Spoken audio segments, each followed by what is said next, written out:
bienvenue dans cette nouvelle vidéo. Je suis Isabelle Potier et je suis là pour vous accompagner à créer votre organisme de formation. Donc dans cette présentation, on va parler des financements, comment faire financer vos formations. C'est quand même une question qui revient souvent. Et j'ai mis en scène un petit personnage, elle s'appelle Lise, c'est notre formatrice. Voilà, j'ai voulu que ce soit un petit peu plus ludique pour comprendre bien le système de tous les financements. Toute contente, Lise, elle vient d'obtenir son NDA et lance sa formation pour booster la visibilité des professionnels de tout secteur. Alors, elle est fraîchement déclarée en tant qu'organisme de formation, elle a enfin été acceptée par la DRETS et Lise met son expertise au service des entrepreneurs qui souhaitent gagner en visibilité, attirer plus de clients.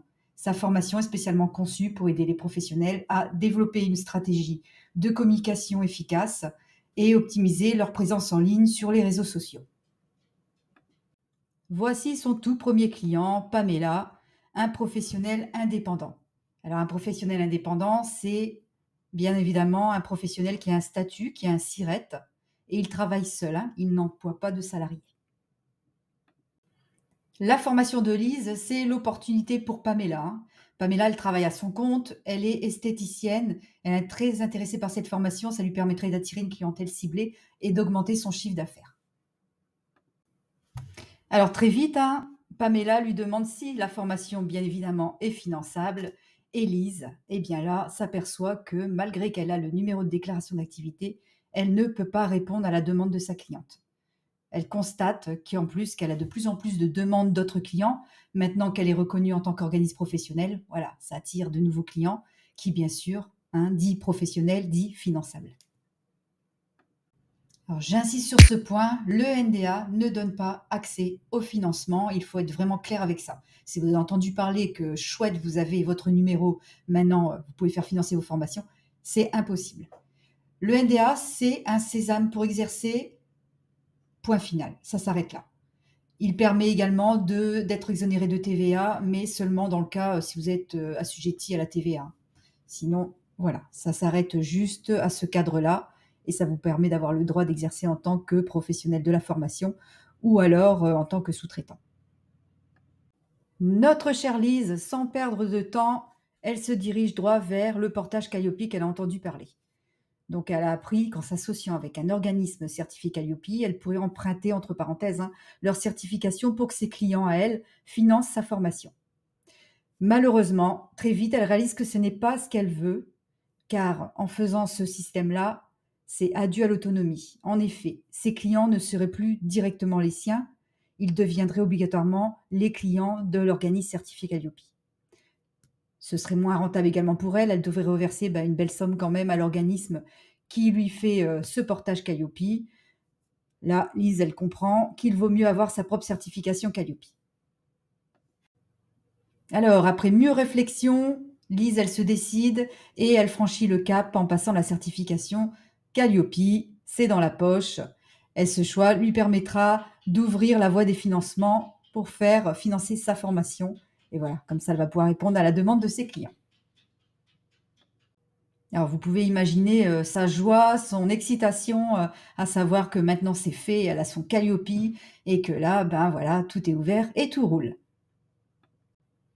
La certification Calliope, une fois obtenue, elle permet d'ouvrir la voie des OPCO et des FAF. Alors les OPCO, eux, ils sont réservés aux entreprises qui embauchent des salariés. Voilà, quand vous avez une entreprise, vous cotisez à une caisse, à quelque chose, à un OPCO. Il y en a 11 en France. Et cette caisse, cette cotisation, vous pouvez vous en servir pour former vos propres salariés.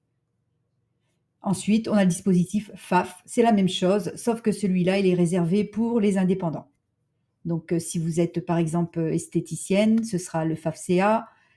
Si vous êtes profession libérale, ce sera le FIFPL. Il y a également la GFICH pour les commerçants, le VIVEA pour les exploitants agricoles. Voilà, une particularité, le FAFPM pour les médecins. Voilà comment ça se passe au niveau des financements avec Calliope. Ça tombe bien, la cliente indépendante Pamela, elle va pouvoir faire financer sa formation parce qu'elle cotise à un FAF. Et pourtant, notre professionnelle, elle a un problème, elle n'a pas pu faire de demande de financement auprès de son FAF. Elle, c'est le FAFCA, car Lise n'a pas encore référencé sa formation dans le catalogue du FAFSA. Donc, cette situation, elle met en lumière une étape supplémentaire qui est nécessaire après l'obtention de la certification Calliope. Voilà, Lise doit désormais se rapprocher des OPCO, des FAFSA, des FAF, pour référencer ses offres de formation. Alors, mon conseil au sujet des OPCO et des FAF, effectivement, dès que vous avez cette certification Calliope, ce n'est pas suffisant. Vous devez déjà regarder quel est votre client, à quoi il cotise, vous renseigner un petit peu. Si vous avez plusieurs styles de clients différents, de différents secteurs, il va falloir appeler tous les FAF, tous les OPCO. Je vous conseille d'aller sur leur site, de regarder un petit peu leur démarche d'accompagnement pour les financements, de voir ce qu'ils proposent. C'est pas la même règle pour tous. Il y en a, il faut faire référencer sa formation sur leur site, et il y en a d'autres, ça passe avec autrement. Donc, c'est à vous de faire ce travail en amont pour que ce soit très confortable pour votre client, qui puisse financer tranquillement sa formation. Et nous revoilà, Lise a un nouveau client, le Big Boss, c'est l'entreprise qui a plusieurs salariés. Donc, il a un statut professionnel, donc il a un SIRET, et bien évidemment, il emploie des salariés. Donc, dans ce cas de figure qui est similaire à notre cliente Pamela, qui était indépendante, lui, c'est la même chose, sauf qu'il va se rapprocher des OPCO, et comme Lise a fait référencer sa formation dans les différents OPCO, il va pouvoir facilement faire profiter ses salariés de cette formation. Et voici Tom, le salarié, notre client particulier. Alors, lui, les salariés, il travaille dans une autre branche que la formation de Lise. Et puis, il a de la chance, il a un compte CPF et dessus, il a 1 500 €. Alors, Tom est super intéressé par la formation de Lise, ça lui permettrait de développer sa boutique de vêtements, c'est un projet qu'il a. Il est employé, il souhaite arrêter son travail et se reconvertir en fait. Donc, malheureusement, c'est pas un professionnel, il n'est pas indépendant, c'est pas une entreprise, donc il ne peut pas faire financer par OPCO ni FAF, il ne cotise à ni l'un ni l'autre. Par contre, il a son compte de formation, il a 1 500 € dessus et ce serait génial pour faire financer la formation de Lise. Malheureusement, la certification Calliope ne permet pas à Tom de pouvoir utiliser ce dispositif. Voilà, ça s'arrête de nouveau ici pour Lise et son client.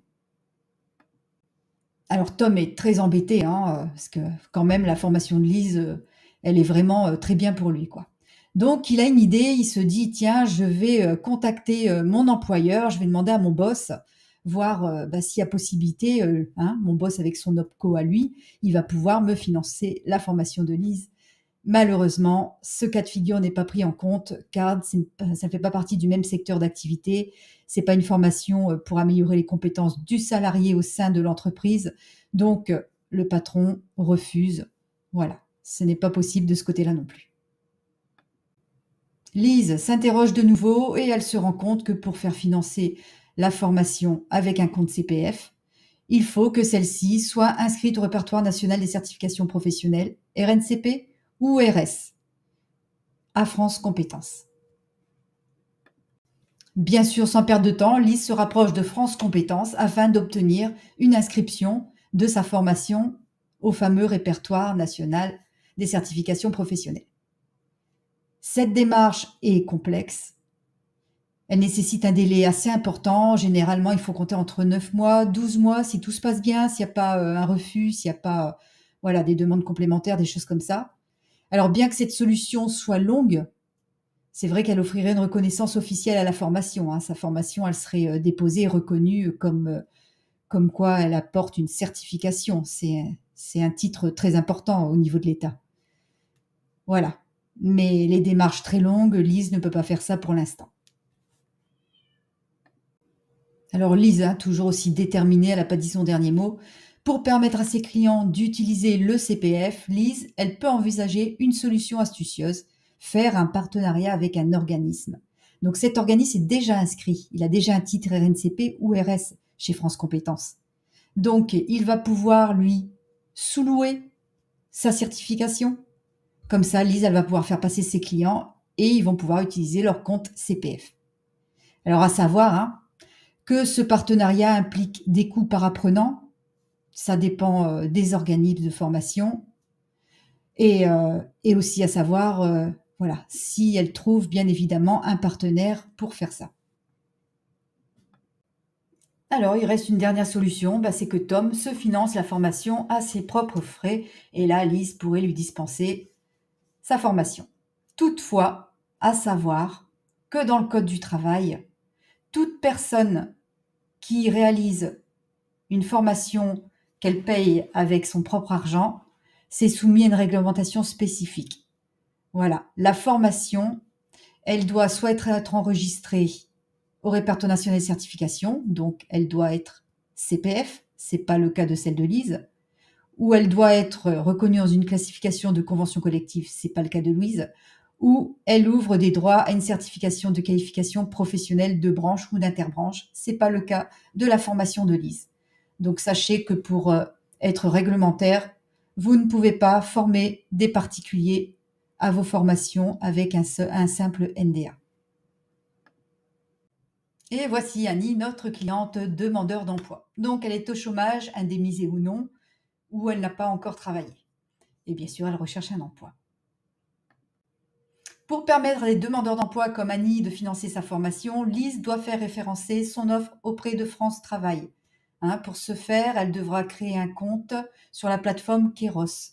Keros, c'est un outil qui permet de référencer toutes les formations. Et voilà, il vous retrouve facilement. Et quand vous faites des demandes à Pôle emploi, vous êtes déjà chez eux. Et puis après, ils voient avec le client si bien sûr il l'accompagne ou pas dans ce financement. Conclusion sur Calliope. Alors avant de vous lancer dans l'obtention de la certification Calliope, il faut vous poser les bonnes questions. Voilà, quelle est votre clientèle? Est-ce que ce sera des professionnels? Est-ce que ce sera avec des OPCO, des FAF? Donc ça, je peux. Est-ce que ce sera du CPF? Donc je ne peux pas pour l'instant. Quel est mon projet à long terme? Voilà, si vous visez le CPF, bon, bah, pourquoi pas faire Calliope? La certification Calliope est-elle vraiment opportune pour vous? Êtes-vous prêt à investir du temps, de l'énergie, des moyens aussi financiers? Donc surtout, posez-vous vraiment toutes ces questions, c'est très important. Ne vous lancez pas sur un coup de tête. Calliope, c'est pas une simple formalité et elle n'est pas obligatoire pour tous. Vous pouvez très bien continuer votre activité avec un NDA, faire votre clientèle. Voilà, tout ça, ça demande du temps de réflexion.